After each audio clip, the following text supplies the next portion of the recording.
මීට බොහෝ කාලයකට පෙර යුරෝපයේ රටක ගොවිපළක සිදුවුණු සිදුවීමක්. සිදුවීමකට වඩා සිදුවීම් 19ක පෙළ ගැස්මක්. මේ ගොවිපළේ ජීවත් වන දෙමාපිය යුවලකට යාළගේ තුන්වෙනි දරුවා හම්බෙනවා. ඒගොල්ලන්ගේ පුදුමයට වගේම වෛද්‍යවරුන්වත් පුදුමයට පත් කරමින් මේ ඉපදෙන දරුවාගේ අත් දෙකම නැහැ.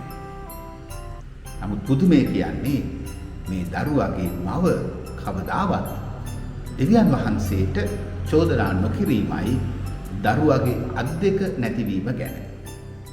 එයා කියන්නේ මේ දෙවියන් වහන්සේ මට දුන්නු තෑග්ගක් කියලා. ඔවුන් මේ දරුවාට නම තියෙනවා හෙලන් කියලා. හෙලන් අනිත් දරුවෝ වගේම හැදෙනවා වැඩෙනවා.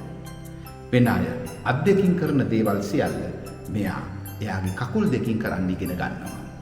ආහාර පවා ගන්නේ එයාගේ කකුල් වලින්. ලියන කියන වැඩ හැම දෙයක්ම. මෙයා හොඳ රචිකාවක් බවට පත් වෙනවා. අනිත් ඈත් මේ ඈත් එක්කම වැඩෙනවා.